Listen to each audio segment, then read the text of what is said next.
and Dr. Elizabeth Avery, with a very special pre-performance lecture by my friend and colleague from the English department, Assistant Professor of Renaissance Literature, Dr. David Anderson.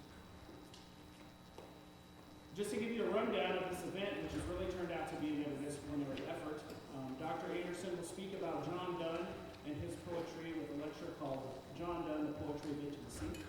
We'll have a brief pause, not so much an intermission, but just to kind of reset things before Dr. Avery and I present the song cycle in its entirety. Then we'll have an intermission. Then we ask you guys to come back, because we will sit up here as a panel and take questions from you and talk about the process of working with a new composer on a brand new piece and all of that exciting stuff.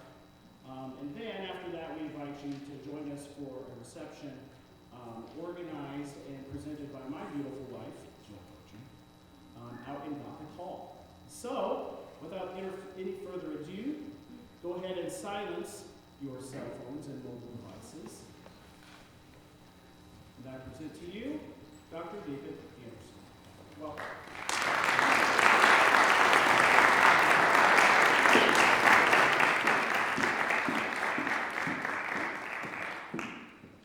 Good evening, everyone. It's such a pleasure to be here. I was delighted a couple of months ago when Joel got in touch with me to ask if I'd be interested in speaking for a little while at this event.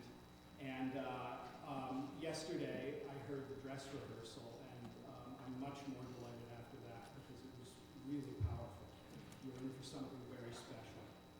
So tonight, you're going to hear some astonishing poetry set to some astonishing music. And I have no expertise when it comes to the latter. I wish I did.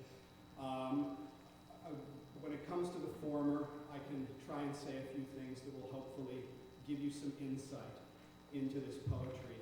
John Donne is one of the most exciting, provocative, and challenging poets in the English language. He combines tremendous emotional passion with a brilliant and obsessive mind and a real hunger for atonement with God and other people. And you'll see that come through very vividly in this poetry. Now, these poems are 4 centuries old. They were written during the reign of James I in England. They feel, however, fresh and arresting. They could have been written by a contemporary. Donne is capable of disturbing us. He's also capable of comforting us. It feels like he speaks to us directly, not through the mist of 400 years. And that's not to say there's anything wrong with poetry that feels archaic or that has the width of its era about it. But part of Donne's magic is how vividly he communicates with us. And also his total honesty. We have the sense that we're in the presence of a writer who holds nothing back.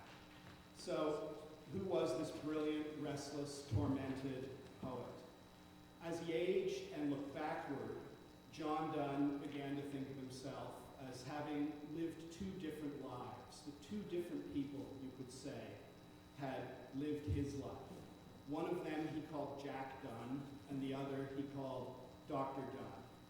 Jack Donne was the young law student studying at Lincoln's Inn in London. He was the young gentleman adventurer who had taken part in English military expeditions against the Spanish. Most of all, he was a gallant, famous among his contemporaries for hard living, for drinking, for going to plays, which is not something nice men did, and for womanizing. And this portrait says it all. I don't know how well you can make that portrait out, but we have a young man with his arms crossed, somewhat defiantly. He's got a wide-brimmed hat at quite a rakish angle. He's got a sort of decadent bunch of lace at his collar, which is partly undone.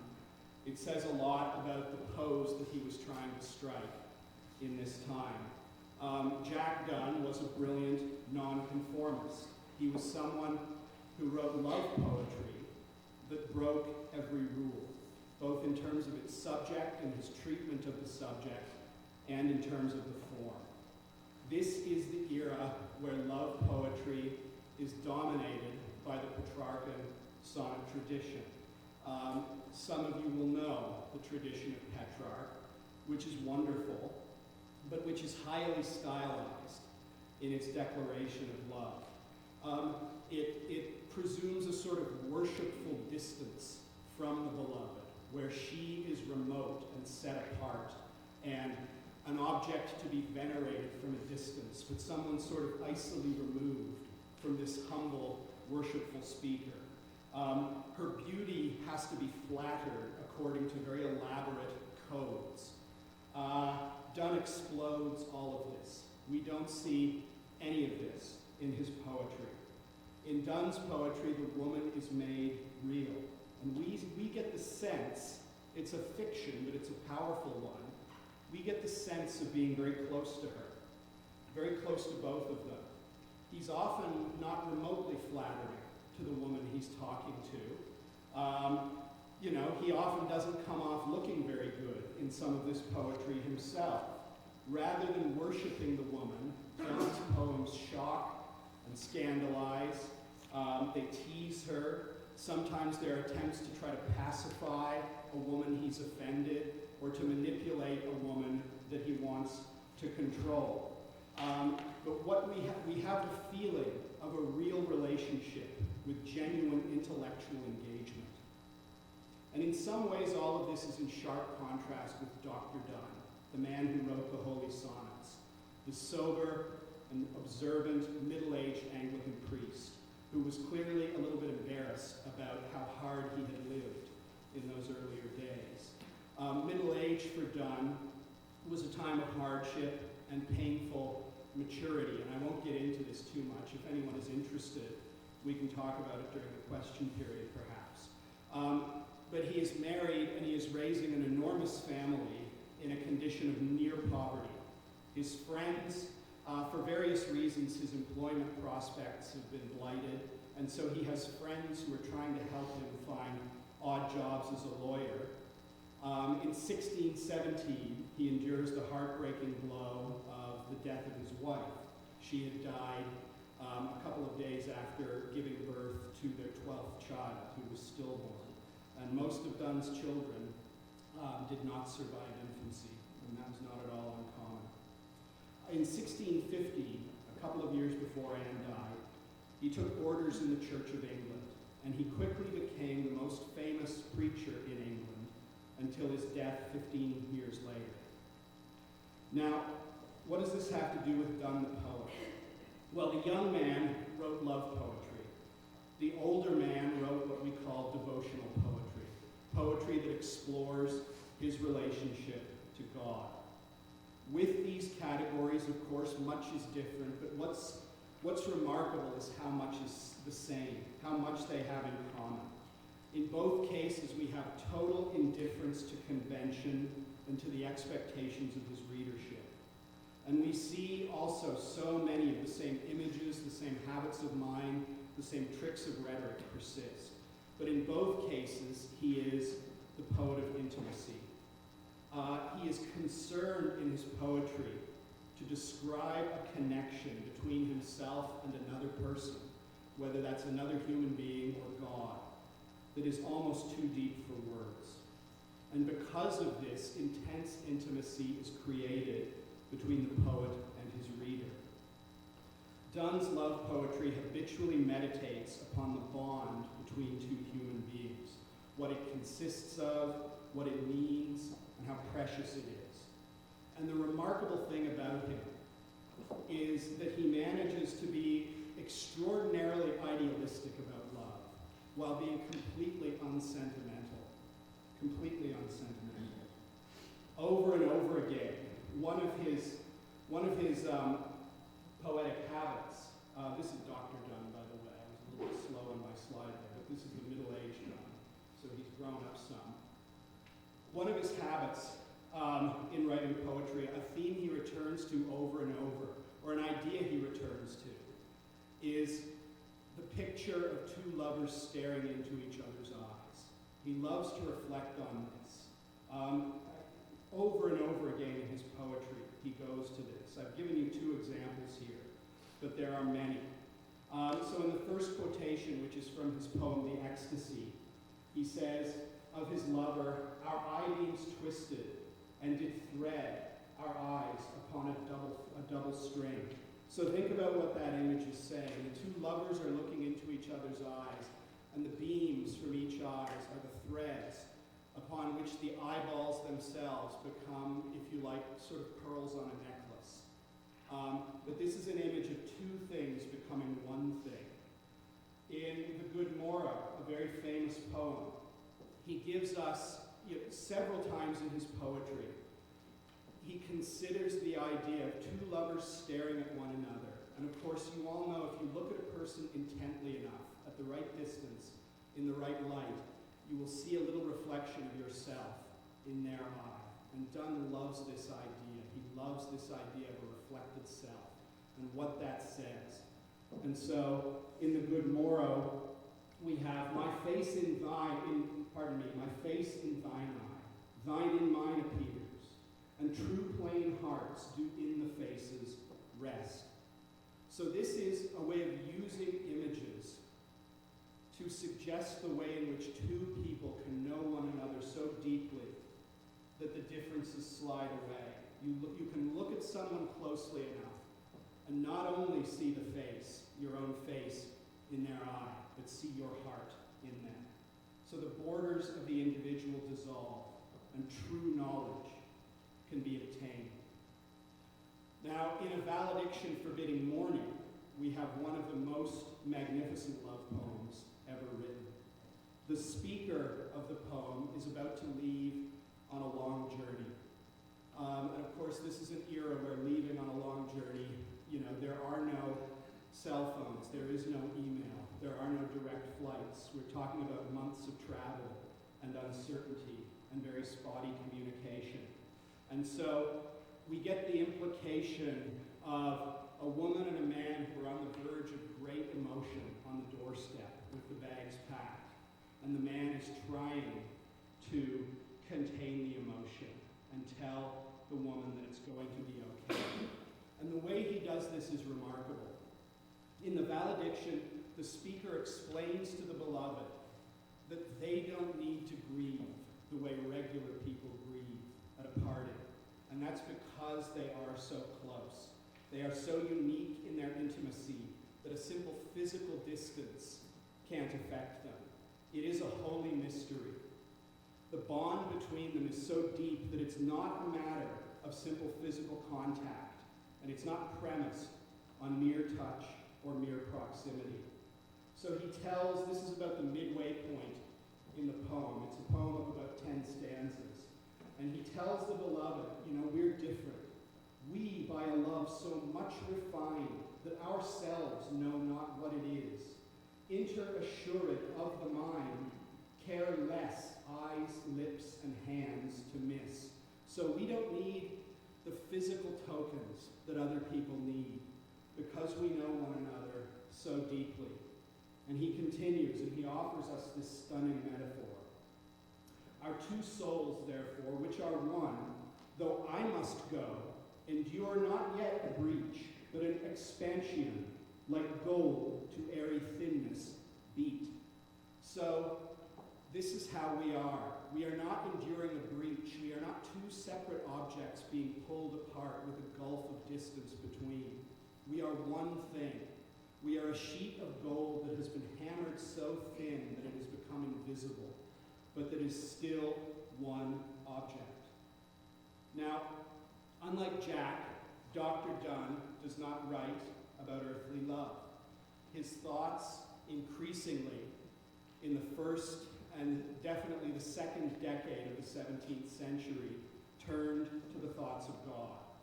But as with love poetry, his love poetry, we can see his discontent with convention. Donne's religious poetry, Donne's religion is not the sort of Christianity that accommodates itself to polite society and behaves itself. In the Holy Sonnets, we see a familiar desire for profound intimacy, but in this case, the object is God. And we have something that echoes the psalmist or the book of Job in its fervor. There's nothing safe or comfortable or polite about Donne's spirituality. As you read the poems while Joel sings them this evening, you'll see that. So when Donne reads Paul's advice in Philippians, that the people of the church work out their own salvation in fear and trembling, we can imagine him nodding. The idea of trembling in fear is one that he often goes to when he's talking about God. Shaking in fear as one attempts to understand God and make sense of him, and as one seeks atonement, coming together with God. We have the infinite God and the sinful man. And any other response but shaking in fear would be madness for Donne. He says in Holy Sonnet 19, the last of the sonnets, that his devotion is like a fit. It is like an ague, a fever of chills that leave one trembling uncontrollably. And he tells us this is when he is at his best. These are my best days when I shake with fear. These are the moments when I am closest to where I should be. The moments, it doesn't look good and it doesn't feel good. But this, he tells us, is what I want and what I need, because this is intimacy. In the audacious Holy Sonnet 14, which a number of you I'm sure will know, Donne expresses his frustration towards the God who woos him too gently. In this sonnet is always, it's a real pleasure to teach to undergrads because you can see their jaws hang open when they read it. This is not what they expect from old poetry, and it's not what they expect most of the time from religion. Instead, it's raw and terrifying. God has been too gentle with the speaker. And the speaker says to God, if you really love me, you will not be content to see me sin and to simply say, come now, come back to me. That's not strong enough. You need to grab me violently. The speaker says to God in Holy Sonnet 14 that he has been seduced into a marriage with God's enemy, with the devil. And God needs to behave like the other man. God needs to erupt into his life, to come into this false relationship and destroy this marriage that has bound him to sin. I am betrothed unto your enemy. Divorce me, untie, or break that knot again. Take me to you, imprison me, for I, except you enthrall me, never shall be free, nor ever chaste, except you ravish me. This poetry is never comfortable. The holy sonnets are jarring and startling, but they can be very comforting. There is a miracle for Donne in God's grace, whereby this irresistible manifestation of the infinite can be experienced not as judgment, but as love. And there is an overwhelming awareness of one who can be closer to oneself, closer to a man than he is to his own self. One who loves the man more than the man loves his own self. In Holy Sonnet 13, the speaker imagines what he might do were this the last moment of his life, the last day before the trumpet sounded and the final judgment began, when all sinners must stand before the throne and be judged.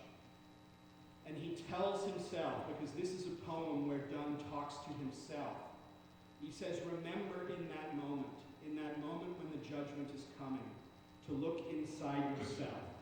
And there you will see engraven on the walls of your heart a picture of the crucified Christ. And the picture of the crucified Christ is both ugly and beautiful. He is ugly because it is the picture of a tortured body. But of course the beauty is there because that is an expression of his love. He is both the judgmental Christ who frowns at the speaker, but the merciful Christ whose blood, shed for love of the speaker, fills those frowns, as Donne said. If this is the God who judges sin, he is also the God who forgives sinners. So when we read the Holy Sonnets, we see a poet who wrestles with God, like Jacob in the book of Genesis. And if you know that story in the book of Genesis, it's a mysterious and powerful story. It's the sort of story Donne himself would have written. Jacob sleeping in the fields at night, when a mysterious stranger who seems to be imbued with an otherworldly power comes to him and wrestles with him through the night. It's violent. And Jacob says to the man, I will not let you go unless you bless me. And that's the sort of thing Donne would have said to God. I will not let you go unless you bless me. And then, of course, as the story goes on, the speaker touches Jacob on his hip and dislocates his hip. And so we're told that Jacob walks with a limp for the rest of his life. And that is his blessing, in a way. And of course, his name is changed then from Jacob to Israel, he who wrestles with God. And I think Donne would have thought that might be a fairly apt name for him, he who wrestles with God. So if there's fear and pain in this wrestling, there's also the closeness that Donne prizes so greatly, this intimacy so powerful that even death cannot destroy it. And for Donne in the Holy Sonnets, you're going to see that death becomes something that no longer is to be feared, not because it becomes something pleasant or something desirable unto itself, but because God can bend death to his own purposes. Now, death is something John Donne lived with, something he knew in a way that most people in the 21st century West happily simply don't. His father died when he was a boy. His brother Henry died when he was in his early 20s. As I said, most of his 12 children died. His beloved wife Anne died after 15 years of marriage. When he became a minister in the church, he talks about what it's like in a plague season in London to have to perform one funeral service after the next for weeks at a time. So death was something he was all too familiar with. And it was something he was always trying to draw significance from. Now, in a Lenten service in 1631, Donne preached the last sermon of his life. He stood in the pulpit at St. Paul's Cathedral, and Isaac Walton, his biographer, said that he looked like a corpse. He was dying of cancer, and he knew it. And he shocked his congregation because he was emaciated and haggard, and also because he had chosen to preach the funeral while wearing a funeral shroud. This is the cloth that his body would be wrapped in when it went into the grave. Isaac Walton says, this is the biographer writing of him about 40 years later, many then saw his tears and heard his faint, hollow voice, professing they thought the text prophetically chosen. It was a Lenten text, and that Dr. Donne had preached his own funeral sermon. Donne believed that he actually might die in the pulpit. It was a couple more weeks before he did die. But in the meantime, he had this picture of himself made wearing the funeral shroud, and he had it hung on the wall of his study as a memento mori. And if you've been to St. Paul's Cathedral in London, you might know that there is this image was turned into a marble sculpture of Donne, and it's his funerary monument in St. Paul's, because of course he was the dean of St. Paul's, he was the vicar of St. Paul's. Now, the point is not that Donne was tired of life, or that he saw death as some kind of sweet escape. It was fearsome, but it would be his homecoming. And he thinks that by going through it, one can escape it. It will no longer claim one. And this is another of the most famous Holy Sonnets that I'm thinking of here. I believe it's the last one in the sequence that Joel will sing this evening. Death be not proud. Death is something that must be gone through. It cannot be avoided, but it can be beaten if one goes through it. Whoever loses his life shall save it. You know he's thinking of this verse as he's writing this poem. And he tells Death, who he insults repeatedly throughout the poem. At the end of the poem, in the couplet, he says, "One short sleep past, we wake eternally, and death shall be no more. Death, thou shalt die." So, I'm looking forward to hearing the music. I hope you are too. If you have any questions about the poetry, I'll be happy to do my best in the question and answer period. But more importantly, please, I guess we'll now strike the equipment, and then we'll hear Joel and Elizabeth. So thank you for your kind attention.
Damned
And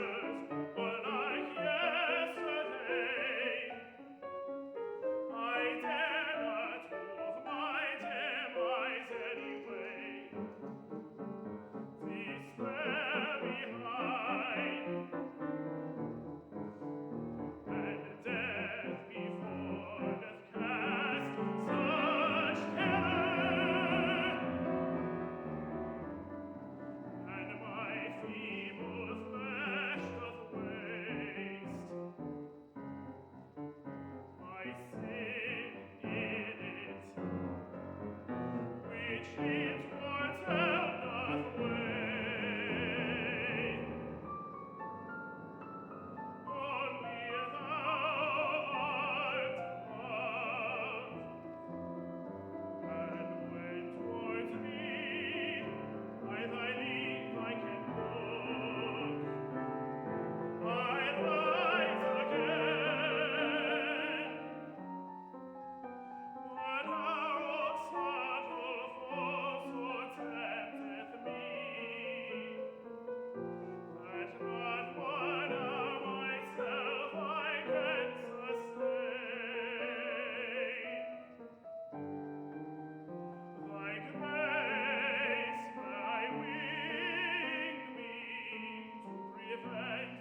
Thank you so much, everyone, for being here once again. We're going to take some questions, and for anyone, Elizabeth, our pianist, Joel, Juliana, or me, we are being streamed live, actually. So for the live audience, or for the streaming audience, I should say. Hi, Mom, literally. That's right, yeah. For the streaming audience, I'm going to try to remember to repeat the question that's been asked. So that's not a nervous tick if you hear me doing that. That's so that the microphone picks up the question so that people watching it at home know what the question is. So please, if anyone has a question, now is your moment.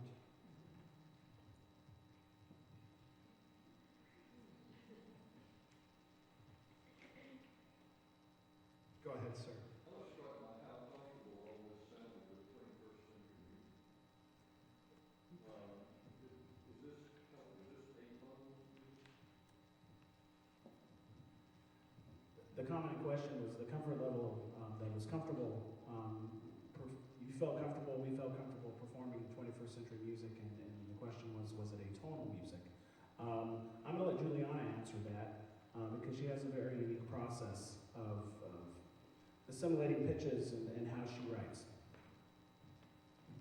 I think that a good way to think of my music is not exactly atonal, but extended tonality. So it has tonality as an underlying basis, but I play with the harmony and maybe extend it over top of other harmonies just to make the kind of colors that I'm looking for. And as far as comfort, I think it's pretty tricky for singers, and Joel could maybe tell you a little bit about that, but I think it might end up pretty comfy as you get used to it a little bit. Juliana talks about how she'll sit at the piano, because she's also an acclaimed pianist, as well as an award-winning composer. And she will improv at the piano, and that's like a first brainstorming, if I'm being accurate. Her interaction with the text then brings musical ideas that are really free-form and kind of like musical brainstorming, and so she'll improv at the pianist, and then from that, the specific structure, the pitches and the rhythm, and how all that lines up comes into play. So the tonality, even though the style isn't like this, the tonality does work a lot like jazz, modern jazz. And it sounds like that to me. And I have some jazz experience as a trombone player and then as a jazz improv singer, just a skosh of that. Not a whole lot, but it helps. And it is tricky. You know, you get most of the repertoire that I've done has been in the secure realm of tonality-specific 19th century Romantic era operas. And your ear gets used to that. And then you come across something like this and it just stretches your mind. You have to have, I've had to develop new processes of learning. So she sent me MIDI tracks, or her husband did, from the outset, both with just the piano and then just a melodic vocal line, no text.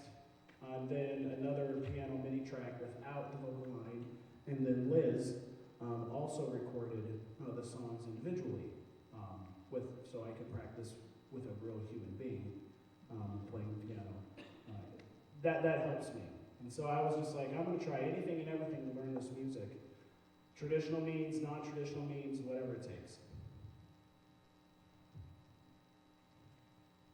Where did the idea come from to set down songs for music, and what's the fit between this 17th century poetry and this 21st century music? The question was, where did the idea to do this come from, and then where's the fit between the 7th century poetry and 21st century music? About a year and a half ago, I got an email from Juliana, and just looking for new performers to do her music. And I'd been wanting to have these poems set. Again, they had already been set, these 9 poems in this order, by English composer Benjamin Britten. And I performed that set several times. And through that experience, really fell in love with his poetry and also John Donne. And I wanted these poems to really transcend and beyond one composer setting them. So I got the email from her, I went to her website, and enjoyed reading about her and the achievements she's had and some of the good singers that have recorded and performed her music. And then there were recorded examples there, and I really liked her music a lot.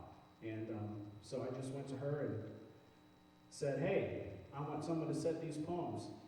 And I'll have to write for a grant or something to figure out a way to pay you, because I can't pay you right now. And she's so gracious and awesome, she said, yeah, I'll do it. And I was in between jobs. It was before I came here, and I said, well, I'm going to get to University of Oklahoma, and as soon as I get there, we'll touch base and we'll figure all this out. And I got here, settled in, was doing great, and I emailed her back, and I said, all right, let's go ahead and talk about this a little bit more. And she had already written the entire thing. Over the summer. Done. It's like, all right, I better get busy on this grant. So I applied for a grant through the Research Council here at OU, the Faculty Investment Program. And that took all last year to go through that process, and got it. And that funding, Faculty Investment Program through the University of Oklahoma Research Council, is what's made all of this possible. Juliana, would you like to add to that? I actually think you covered it pretty well. There's nothing like somebody saying, hey, let's do something together. A composer loves that, and I especially love singers. So Joel said, let's do, and sent these incredible poems to me. I was first a little bit like, oh my goodness, can I do something like this? Because they're so beautiful. And then once I got to know them, I just started feeling such a love for them. So, you know, it was all Joel's idea, and I'm glad we've connected, and it was fun. Just let me add a little bit to that. I've been intrigued and somewhat inspired by an American musicologist, Richard Crawford, when I took an American music class during my doctoral studies. And I really like the way he breaks down music entirely into three different spheres: classical, popular, and folk. And he then goes into saying classical, the purpose of each of those spheres, the three spheres. And the purpose of classical music sphere is transcendence, and it's a composer-driven sphere. Popular's purpose is accessibility, and it's a performer-driven sphere. Folk is, the purpose is continuance of an idea, thought, religion, whatever. And it's also performer or community-driven. And so transcendence really became the theme of why I pursued all this. I love music, I love this music, love this poetry, and it's my hope that it continues to transcend beyond me. Our next step is for Liz and I to record this, and then at that point, release it to the world, and hopefully some more singers will start to perform it and record it, and so on and so forth. Any other questions? Yeah. Dr. Anderson, you mentioned in your presentation there's two contrasting personas of Donne. Can you tell us a little bit more about how Jack Donne transforms into Dr. Donne? Thank you. The question was, the questioner asked me to talk a little bit more about the metamorphosis of young Jack Donne into Dr. Donne. And it's an interesting question, and it's probably a long answer if I'm not careful. Donne said that about himself in a strange book he wrote when he was a very young man called Biathanatos, which was a defense of suicide, which was not the sort of thing one was supposed to write in 16th century Britain. And so later in life, this book was sitting in his desk drawer as a manuscript, and only a couple of people knew it even existed. And so a friend wrote to him and asked for him to send it to him. And he wrote and said, you know, be careful with this. This was written by Jack Donne Dr. Donne doesn't necessarily want to be associated with it. And so that was the way he was. Donne's life was hard, and he seems to be a remarkable person in that, he took every drop of joy and beauty from his life that he could, in spite of the fact that it was very, very difficult at times. He was born into not just a Catholic family, but a deeply Catholic family in 1572, and this is after the state religion of England had been, the state Protestantism had become the state religion, and Catholics were persecuted. And Donne's family was vigorously Catholic. He was distantly related to Sir Thomas More, the great Catholic controversialist and writer and martyr, who was beheaded under Henry VIII. And so Donne's family was deeply, proudly Catholic. This meant that a lot of doors were shut for him. It meant there were a lot of things he could not do. He could go to Oxford, for example, but he could not take a degree. There were all kinds of things he couldn't do. He couldn't hold most court appointments or military commissions or things like that. His family, at this time, early in his 20s, when he's living in London, he's studying law, although he wouldn't be able to be called to the bar as a Catholic. Donne's brother Henry is arrested because he had been involved with a Jesuit priest in England who was trying to preach Catholicism. And you were not allowed to be a Jesuit in England under Elizabeth or James I. That in itself was a capital crime. And so the Jesuit was executed. He was hanged, drawn, and quartered, which is what happened. Donne's brother Henry was tortured.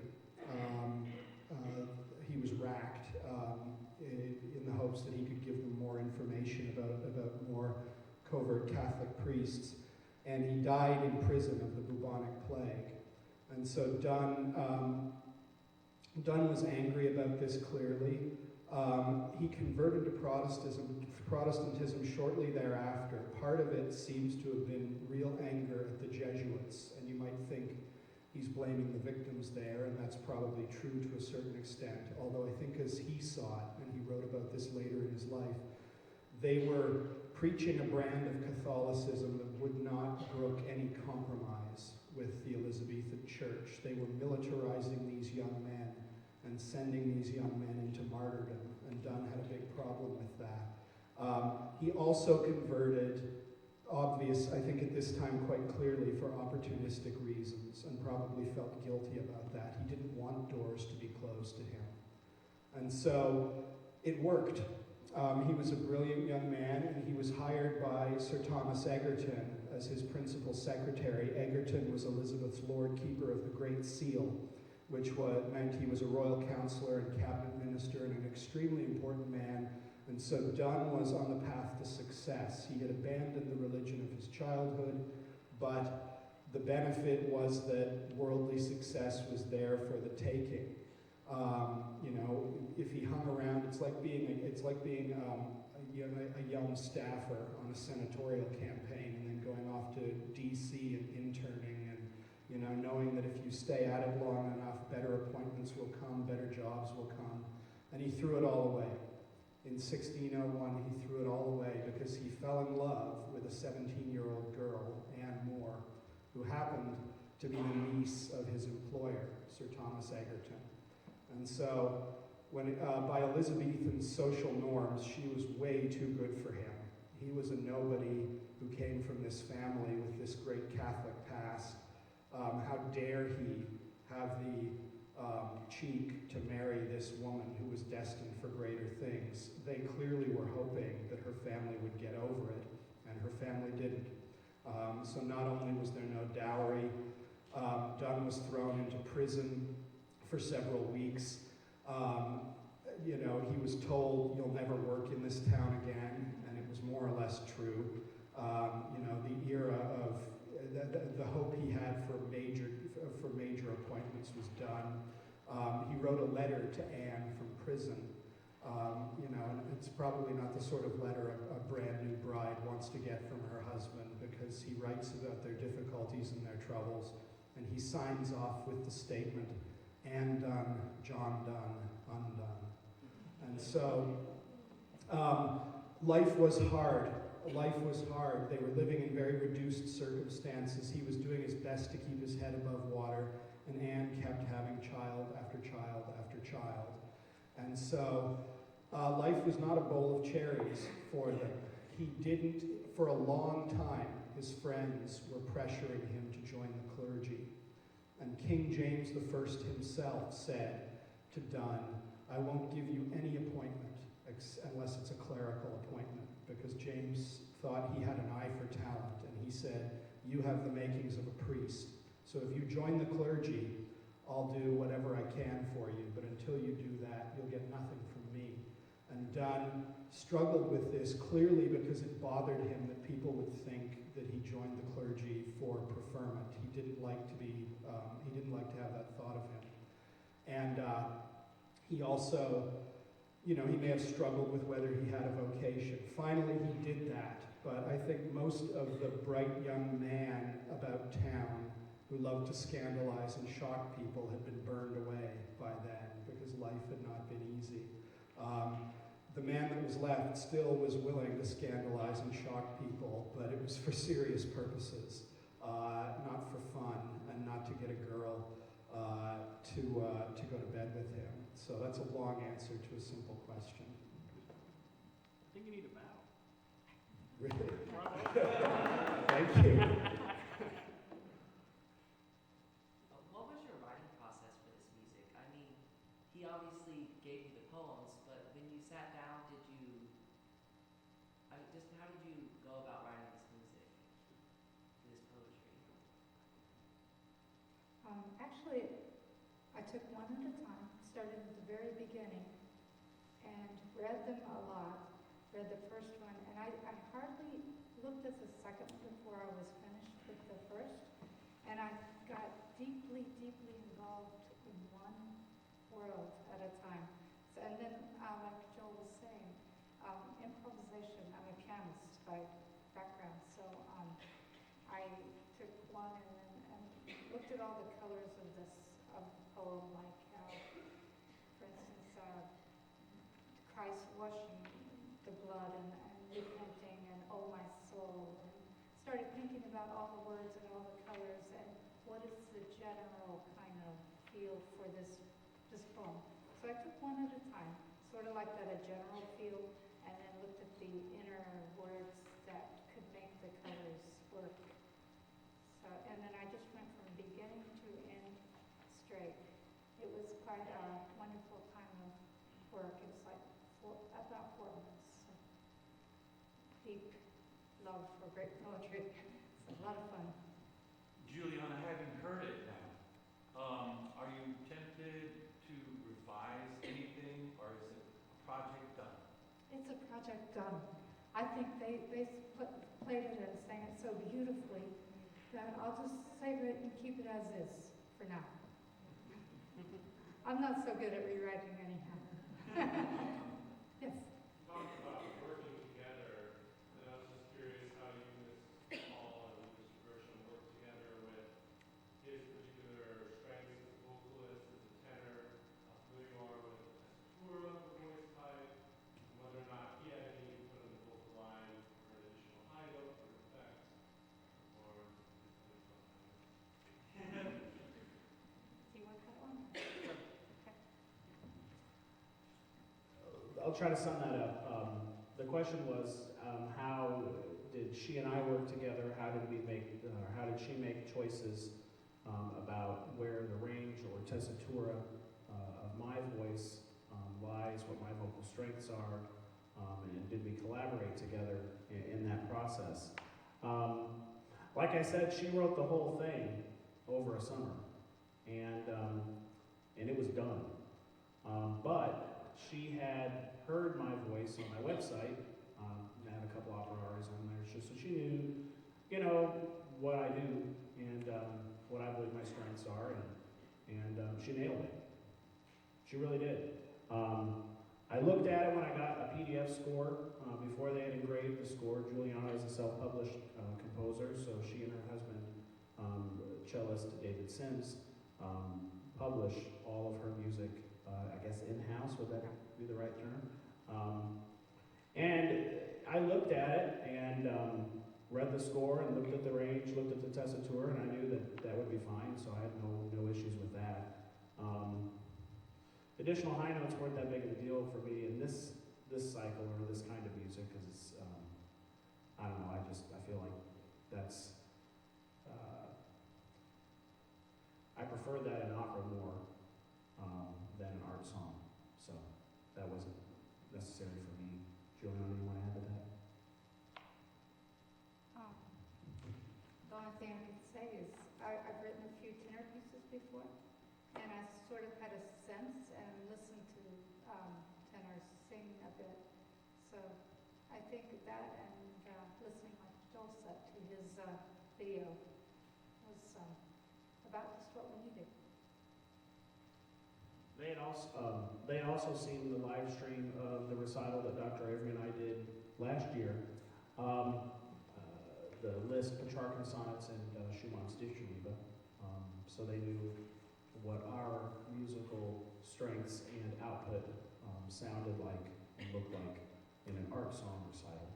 And I think that confirmed a lot of things for you guys.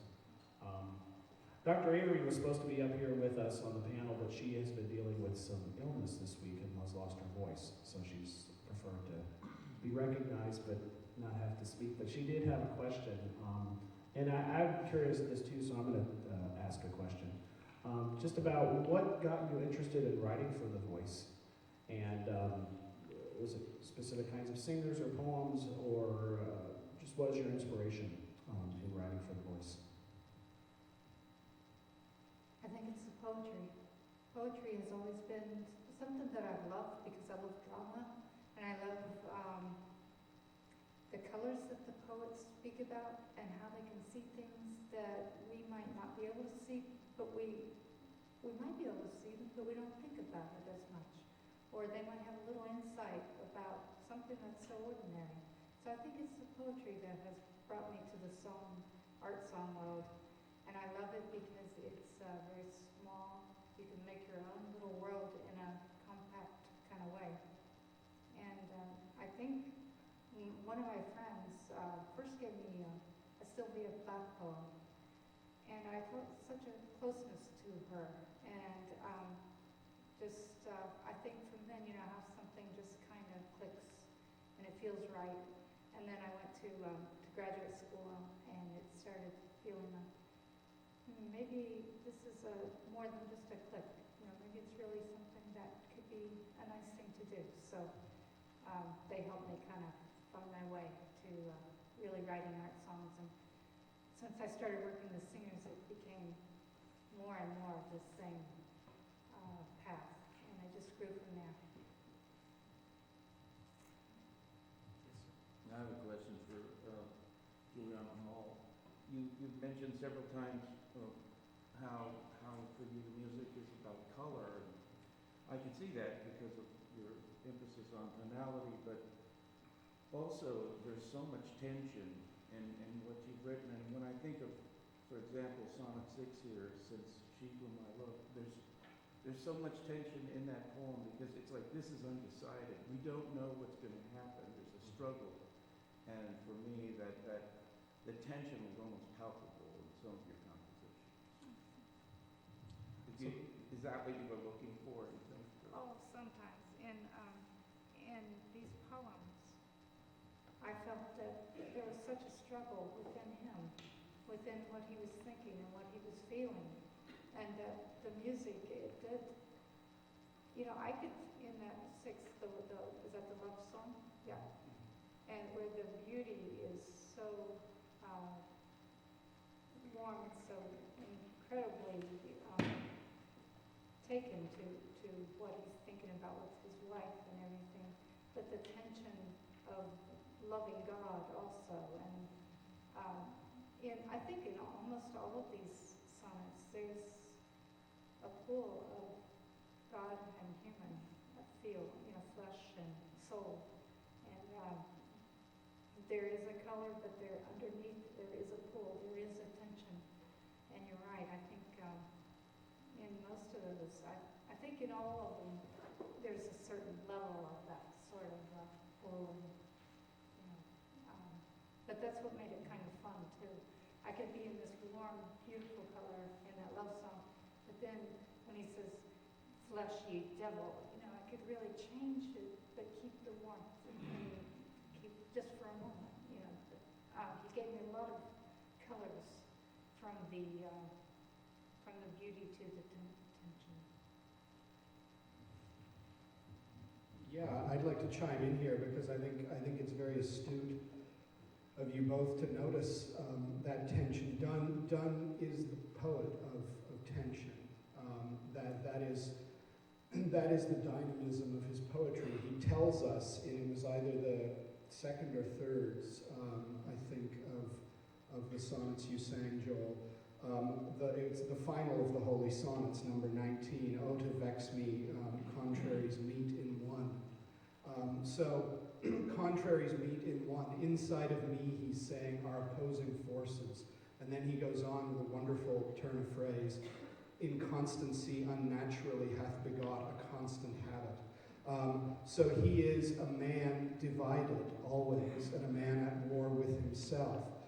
And his poetic energy, as I say, comes from that. As the first of the so-called metaphysical poets, critics have long noted that Donne's poetry is violent, simply in the way he uses language. The normal thing for a poet to do when he's finding a metaphor is to try and find, literary critics, when we talk about metaphor, we talk about vehicle and tenor. The vehicle of the metaphor is the thing that you use to describe the tenor, which is the meaning that you're trying to drive at. And so, if you're trying to describe a woman's blonde hair, which Petrarchan poets love to do, that's the tenor of the metaphor, the hair, the beauty of the hair. You're going to try and look for a vehicle that's pretty closely associated with beauty and with shine, and so you'll choose gold. And it almost goes without saying, the woman's golden hair, and so the vehicle and the tenor sit nicely beside each other. And Donne always pulls the vehicle and the tenor as far apart as he can, so that when he's talking about the love of God, he describes God as a rapist, as we see in Holy Sonnet 14. Why does he do that? Partly because you pay attention. You don't turn off the way we tend to do when we read poetry that's full of old familiar metaphors that you can kind of see them coming and you don't really think twice about them. But the violence of this language and the tension that is implicit within it means that we are rapt when we're reading it. We are hearing a poetic voice that is new, and so we pay attention and we're riveted. Liz, would you mind going to page 34 and 35? We can pull up the score on the projector. It's really cool. But just to kind of show you the tension, or this kind of polar opposites, if you look, especially going down the bottom of the page in measure 12, you can see in the piano line especially just how far the registration is between the left hand and the right hand, and the treble clef and the bass clef. And then going into measure 17 on the next page,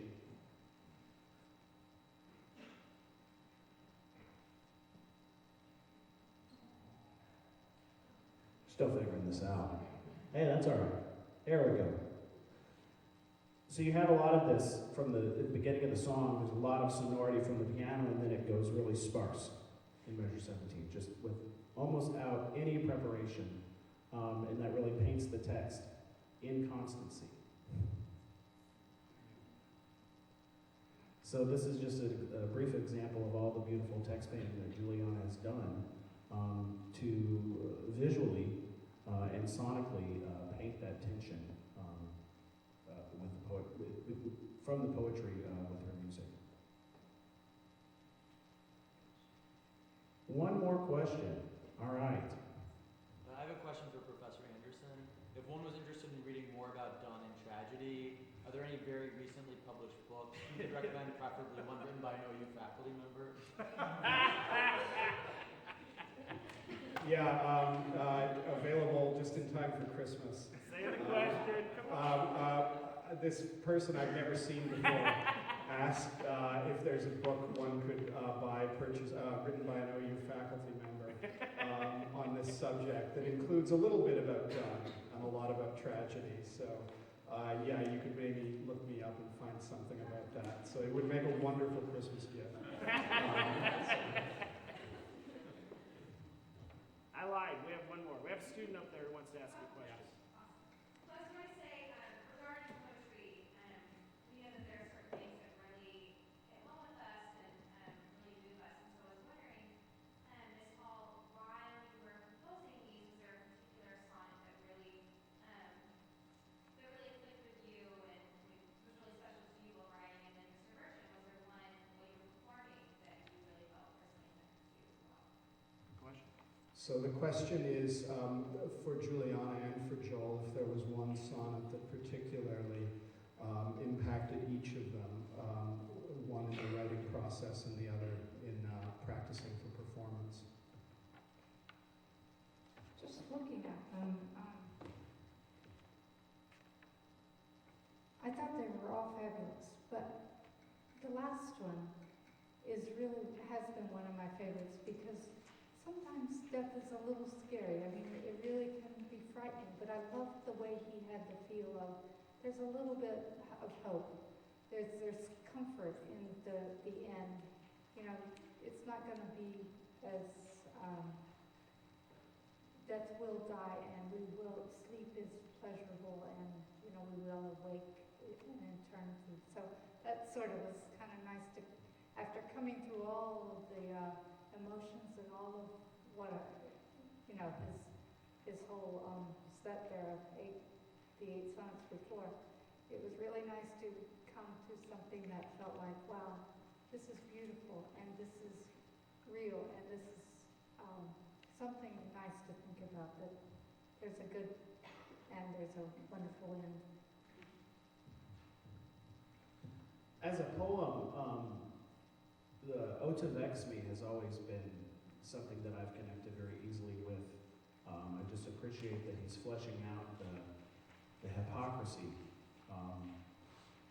that many of us struggle with, even when we're striving to not be. We're striving to be authentic, we're striving to be better, and we still have that in us, and it nags us. So I love that honesty. In the performance tonight, I really connected with Death Be Not Proud. I lost my dad to diabetes about 5 years ago, and I wasn't planning on thinking of him when I sang it tonight, but I did. So. I just have one question. You know, you spoke about tension in poetry and use of tone, color, and pain. Do you ever think of orchestrating any of your songs to get more of that? The question was is if she would to elaborate on her colorful, beautiful writing to orchestrate songs, not just for piano and voice. I think it would be really kind of fun. I mean, I think that's a nice idea. But what I was doing in this set was using the piano for the color. And I was trying to kind of be the orchestra with all of the range and everything. But I think, you know, it's a really kind of fun idea. And actually, one composer has asked me if he could take some of my songs and orchestrate them. And I'm not sure if he's still going to do that or not, but I think we can get a lot of nice color with that. But for me, I love just the piano and the voice and having fun with making the color just as piano.